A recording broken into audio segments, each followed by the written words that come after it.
अस्सलामु अलैकुम वरहमतुल्लाहि वबरकातुहू। सामाईन, सिरातुल मुस्तकीम चैनल पे फिर से एक बार खुशामदीद। उम्मीद है कि आप सब खैरियत से होंगे। आपसे गुजारिश है कि अगर आप इस चैनल पे नए हैं तो चैनल को सब्सक्राइब करें, ऑडियो को लाइक करें, ज़्यादा से ज़्यादा शेयर करें और बेल आइकॉन पे क्लिक करें ताकि आपको नए ऑडियो की नोटिफिकेशन मिलती रहे। अल्लाह आपको बेहतरीन बदला दे। शमशीर बेनियाम हज़रत खालिद बिन वलीद रज़ी अल्लाह अन्हु की दास्तान शुजाअत इनायतुल्लाह अल्तमश। बिस्मिल्लाहिर्रहमानिर्रहीम। लैला को अपने दरवाजे पर औरतों की आह व बका सुनाई दी। कुछ औरतें बीन कर रही थी। क्या मैं बेवा हो गई हूँ? लैला नंगे पांव बाहर को दौड़ी। वो कह रही थी कि मालिक बिन नवेरा की लाश लाए हैं। उसने दरवाजा खोला तो बाहर 10-12 औरतें खड़ी बीन कर रही थी। लैला को देखकर उनकी आवाज और ज्यादा बुलंद हो गई। 3 औरतों ने अपने बाजुओं पर नन्हे नन्हे बच्चों की लाशें उठा रखी थी। लाशों पर जो कपड़े थे वो खून से लाल थे। लैला, क्या तू औरत है?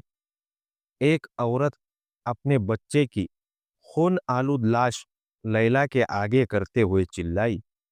तू औरत होती तो अपने खाविन का हाथ रोकती कि बच्चों का खून न कर। ये देख, एक और बच्चे की लाश लैला के आगे आ गई। ये देख मेरे बच्चे। एक औरत ने अपने 2 बच्चे लैला के सामने खड़े करके कहा, ये यतीम हो गए हैं। लैला को चक्कर आने लगा। औरतों ने उसे घेर लिया और चीखने चिल्लाने लगी। तू डायन है, तेरा खाविन जल्लाद है। सज्जा को नबूवत किसने दी है? सज्जा तेरे खाविन की दाश्ता है। सज्जा तेरी सोकन है। तेरे घर में हमारे घरों का लौटा हुआ माल आ रहा है। मालिक बिन नवेरा तुझे हमारे बच्चों का खून पिला रहा है। हमारे तमाम बच्चों को काट कर फेंक दे। हम सज्जा की नबूवत नहीं मानेंगी। हमारे नबी मोहम्मद सल्लल्लाहु अलैहि वसल्लम है। मोहम्मद सल्लल्लाहु अलैहि वसल्लम अल्लाह के रसूल है। बस्ती के लोग इकट्ठे हो गए। इनमें औरतें ज्यादा थी। लैला ने अपना हसीन चेहरा अपने हाथों में छुपा लिया। उसका जिस्म डोलने लगा। 2 औरतों ने उसे थाम लिया। उसने अपने सर को जोर जोर से झटका और वो संभल गई। उसने औरतों की तरफ देखा। मैं तुम्हारे बच्चों के खून की कीमत नहीं दे सकती, लैला ने कहा। मेरा बच्चा ले जाओ, इसे काट कर टुकड़े टुकड़े कर दो। हम चुड़ैले नहीं, एक और शोर उठा। हम डायने नहीं, लड़ाई बंद कराओ। लूट मार और कत्ल व गारत बंद कराओ। तुम्हारा खाविन और वकी बिन मालिक सज्जा के साथ मिलकर लूट मार कर रहा है। लड़ाई बंद हो जाएगी, लैला ने कहा। बच्चों की लाशें अंदर ले आओ। माए अपने बच्चों की लाशें अंदर ले गई। लैला ने तीनों लाशें एक पलंग पर रख दी जिस पर वो और मालिक बिन नवेरा सोया करते थे। मालिक बिन नवेरा लैला का पुजारी था। उस पर लैला का हुस्न जादू की तरह सवार था। उस जमाने में सरदार लड़ाइयों में अपनी बीवियों को साथ रखते थे, लेकिन ये लड़ाई इस किस्म की थी कि मालिक लैला को अपने साथ नहीं रख सकता था। लैला से वो ज्यादा देर तक दूर भी नहीं रह सकता था। अगर कहीं करीब होता तो रात को लैला के पास आ जाया करता था। वो उस रात आ गया। लैला को देखकर उस पर बड़ी तेज शराब जैसा नशा तारी हो गया।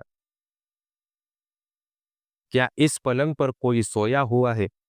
मालिक बिन नवेरा ने पूछा। नहीं, लैला ने कहा। तुम्हारे लिए एक तोहफा ढाप पर रखा हुआ है। 3 फूल है, लेकिन मुरझा गए हैं। मालिक ने लपक कर चादर हटाई और यूं पीछे हट आया जैसे पलंग पर सांप कुंडली मारे बैठा हो। उसने लैला की तरफ देखा।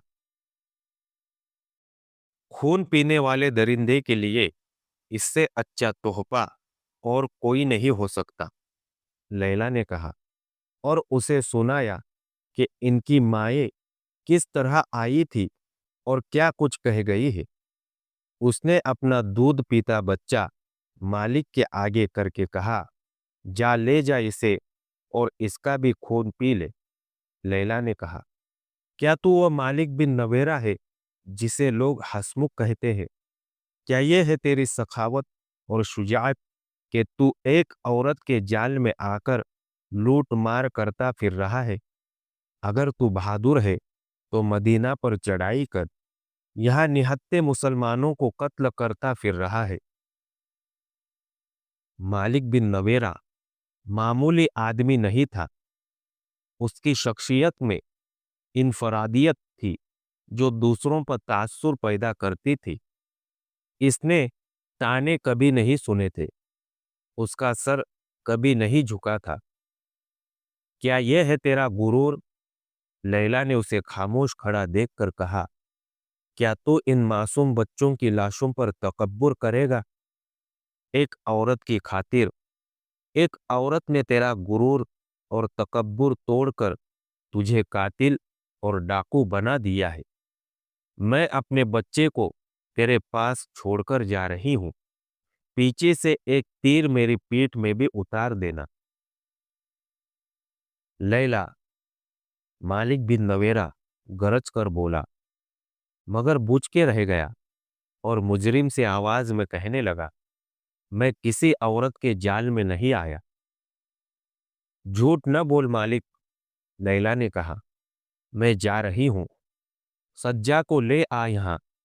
ये याद रख ले, तेरी सरदारी, तेरी खूबसूरती, तेरी शायरी और तेरी खूंखारी तुझे उन मरे हुए बच्चों की माओं की आहों और फरियादों से नहीं बचा सकेगी। ये तो सिर्फ 3 लाशें हैं। बस्तियों को लूटते मालूम नहीं कितने बच्चे तेरे घोड़ों के कदमों तले कुचले गए होंगे। तू सजा से बच नहीं सकेगा। तेरा भी खून बहेगा और मैं किसी और की बीवी होंगी। मालिक बिन नवेरा ने यूं चौंक कर लैला की तरफ देखा जैसे उसने उसकी पीठ में खंजर घोंप दिया हो। वो आहिस्ता आहिस्ता चलता बाहर निकल गया। मालिक रात भर वापस न आया। सुबह तुलू हुई। बत्ताह जो बरौनक बसती थी, एक ऐसे मरीज की तरह दिखाई दे रही थी जो कभी खूबरू जवान हुआ करता था। उसका चेहरा बेनूर और आंखों में मौत का खौफ रचा हुआ था। बत्ताह की औरतों के चेहरों पर मुर्दनी छाई हुई थी। यह इस मारधाड़ का नतीजा था जो बनी तमीम में हो रही थी। सूरज की पहली किरणें आई तो बत्ताह की गलियों में डरी डरी सी दाखिल हुई। उस वक्त सूरज कुछ और ऊपर उठ आया था जब बत्ताह में हड़बोंग मच गई। बाज औरतें बच्चों को उठाकर घरों को दौड़ गई और अंदर से दरवाजा बंद कर लिया। कुछ औरतें अपनी जवान बेटियों को साथ लिए बस्ती से निकल गई। वो कहीं छुप जाने को जा रही थी। बूढ़े आदमी कमाने और तरकश उठाए छतों पर चढ़ गए। बूढ़ों के अलावा जो आदमी बस्ती में था, उन्होंने बर्छियां और तलवारें निकाल ली। किसी ने बड़ी बुलंद आवाज से कह दिया था कि दुश्मन का लश्कर आ रहा है। दूर जमीन से जो गर्द उठ रही थी, वो किसी लश्कर की ही हो सकती थी। बत्ताह में जवान आदमी कम ही रह गए थे। सब मालिक बिन नवेरा के साथ दूसरे कबीलों से लड़ाई में चले गए थे। बत्ताह में जो रह गए थे, उन पर खौफ व हिरास तारी हो गया था। लैला के घर में पलंग पर 3 बच्चों की लाशें पड़ी थी और वो अपने बच्चों को सीने से लगाए अपने किला नुमा मकान की छत पर खड़ी थी। वो बार बार अपने बच्चे को देखती और उसे चूमती थी। वो शायद सोच रही थी कि बच्चों के खून का इंतकाम उसके बच्चे से लिया जाएगा। जमीन से उठती हुई गर्द अब बहुत करीब आ गई थी और उसमें घोड़े और ऊंट जरा जरा दिखाई देने लगे थे। होशियार बनु यरबू, खबरदार! बत्ता में किसी की आवाज सुनाई दी, जाने लड़ा दो, डरना नहीं। लश्कर गर्द से निकल आया और करीब आ गया। बस्ती के कई एक आदमी घोड़ों पर सवार, हाथों में बर्छियां और तलवारें लिए आगे चले गए। उनका अंजाम जाहिर था, लेकिन इन्हें अपनी तरफ आते देखकर लश्कर की तरतीब में कोई फर्क न आया। आगे जाकर वो लश्कर का हिस्सा बन गए। अपने हैं, उन्होंने नारे लगाए। अपने हैं, मालिक बिन नवेरा है, लड़ाई खत्म हो गई है। बत्ता में से भी नारे गरजने लगे। लोगों ने आगे बढ़कर अपने लश्कर का इस्तेकबाल किया। मालिक बिन नवेरा कहीं भी न रुका। वो सीधा अपने घर के दरवाजे पर आया और घोड़े से कूदकर अंदर चला गया। उसे लैला सहन में खड़ी मिली। उसके दिलकश चेहरे पर उदासी थी और उसकी वो आंखें बुझी बुझी सी थी, जिन पर कबीले के जवान जाने कुर्बान करने को तैयार रहते थे। मैंने तेरा हुक्म माना है लैला। मालिक ने दौड़कर लैला को अपने बाजुओं में समेटते हुए कहा। लड़ाई खत्म कर दी है। हम एक दूसरे के कैदी वापस कर देंगे। मैंने सज्जा से ताल्लुक तोड़ लिया है। इस फूल से चेहरे से उदासी धो डालो। लैला का जिस्म बेजान सा था। उसमें वो तपीश पैदा न हुई जो मालिक को देखकर पैदा हुआ करती थी। मालिक ने उसे बहलाने की बहुत कोशिश की, लेकिन लैला का चेहरा बुझा ही रहा। मेरे दिल पर एक खौफ बैठ गया है, लैला ने कहा। कैसा खौफ? मालिक ने पूछा। किसका खौफ? सज्जा का, लैला ने कहा। इंतकाम का। सज्जा अकेली रह गई। वकी बिन मालिक ने भी उसका साथ छोड़ दिया था। मालिक बिन नवेरा ने वकी से कहा था कि वो एक औरत के झांसे में आकर अपने ही कबीले पर टूट पड़े थे। सज्जा अपने लश्कर को साथ लिए नवाज की तरफ चली गई। पहले सुनाया जा चुका है कि वो यमामा पर हमला करने गई थी, लेकिन मुस्लिमा के जाल में आ गई और मुस्लिमा ने उसे अपनी बीवी बना लिया। मालिक बिन नवेरा के गुनाहों की सजा शुरू हो चुकी थी। वकी बिन मालिक, जो उसका दस्त रास्त था, उसका साथ छोड़ गया और मुसलमानों से जा मिला। मालिक बिन नवेरा ने उसे रोका था। अगर हम दोनों अलग हो गए तो मुसलमान हमें कुचल के रख देंगे। मालिक ने वकी से कहा था। हम दोनों मिलकर उनका मुकाबला कर सकते हैं। हमें जिंदा रहना है मालिक, वकी ने कहा था। मदीना की फौज का मुकाबला किसने किया है? गतफान हार गए, तई हार गए, बनु सलीम, बनु असद, हवाजन, कोई भी मुसलमानों के आगे ठहर न सका। फिर सब इकट्ठे हुए और उम्मे जुम्ल सलमा को भी साथ मिला लिया। क्या तुम नहीं जानते मालिक, वलीद के बेटे खालिद ने उन्हें किस तरह भगा दिया है? सलमा कत्ल कर दी गई है। मुसलमान हमें मुसलमानों का खून माफ नहीं करेंगे। तमाम कबीलों को शिकस्त देने वाला खालिद वापस मदीना नहीं चला गया, वो बज़ाखा में है। दूसरी तरफ मुसलमानों का माना हुआ सिपह सालार उसामा रज़ियल्लाहु अन्हु है। इन दोनों में से कोई भी किसी भी वक्त इधर का रुख कर सकता है। इनसे खून माफ कराने का तरीका एक ही है कि मैं उनकी इताअत कबूल करके इन्हें अपने कबीले का ज़कात और महसूल अदा करता रहूं। मालिक बिन नवेरा कोई फैसला न कर सका।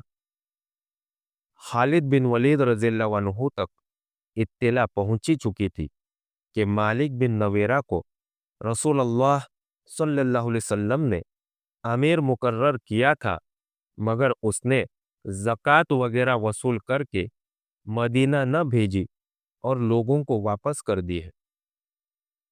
जासूसों ने खालिद रज़ियल्लाहु अन्हु को मालिक बिन नवेरा का एक शेर भी सुनाया। इसमें उसने रसूल अकरम सल्लल्लाहु अलैहि वसल्लम की विसाल के बाद अपने कबीले से कहा था कि अपने माल को अपने पास रखो और मत डरो कि न जाने क्या हो जाए। अगर इस्लामी हुकूमत की तरफ से हम पर कोई मुसीबत आएगी तो हम कहेंगे कि हमने मोहम्मद सल्लल्लाहु अलैहि वसल्लम के दीन को कबूल किया था, अबू बकर रज़ियल्लाहु अन्हु के दीन को नहीं। मालिक बिन नवेरा ने सज्जा के साथ मिलकर मुसलमानों का जो कत्ले आम किया था, इसकी भी इत्तला हजरत खालिद रज़ियल्लाहु अन्हु को मिल गई थी। खालिद रज़ियल्लाहु अन्हु ने अपने दस्तों को बत्तह की तरफ भेजकर तेज कूच करने का हुक्म दिया। उनके दस्तों में अंसारे मदीना भी थे। उन्होंने बत्ता की तरफ पेश कदमी की मुखालफत की।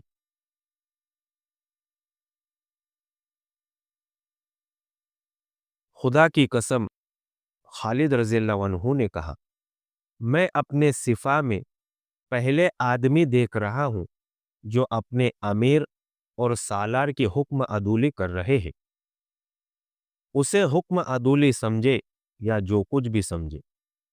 अंसार की नुमाइंदगी करने वाले ने कहा, खलीफतुल मुस्लिमीन का हुक्म यह था कि तलीहा को मतिय करके इस इलाके में रसूलुल्लाह सल्लल्लाहु अलैहि वसल्लम की कायम की हुई अलमदारी को बहाल करे और जो जंग पर उतर आए उसके साथ जंग करे और वज़ाखा में अगले हुक्म का इंतजार करे।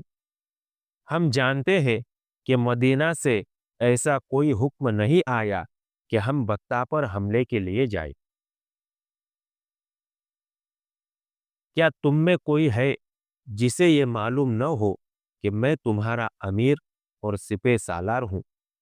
खालिद बिन वलीद रज़ियल्लाहु अन्हु ने पूछा और सब की तरफ देखने लगे। इन्हें कोई जवाब न मिला तो उन्होंने कहा, मैं नहीं जानता कि खलीफतुल मुस्लिमीन के साथ तुम क्या मुआहिदा करके आए हो।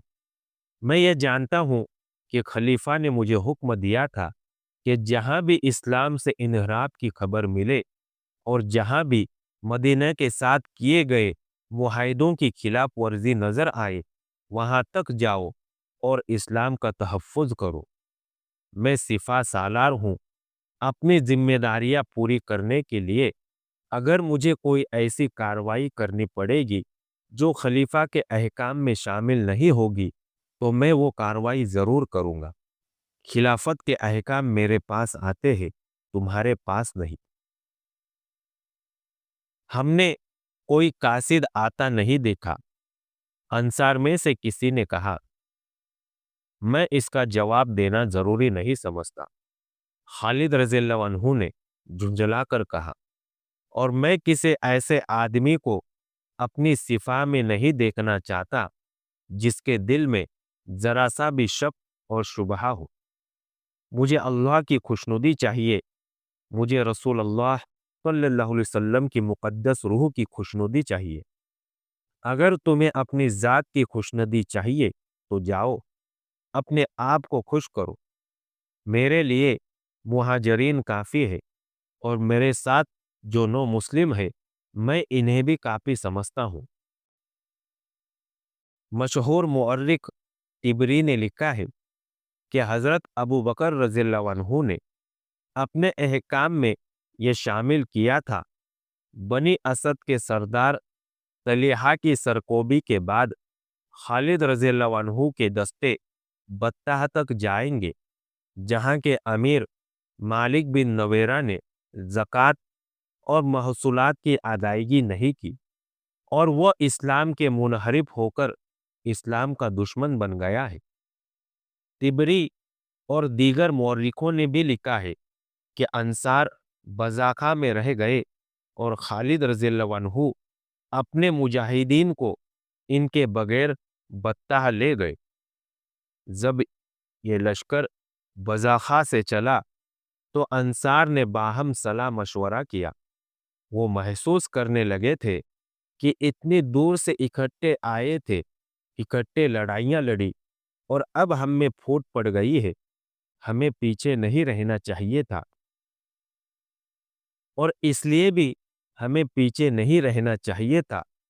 अंसार में से एक ने कहा कि मुहाजिरीन और नौ मुसलमानों ने फतह हासिल कर ली तो इसमें हमारा नाम नहीं होगा, हमें मदीना जाकर शर्मसारी होगी।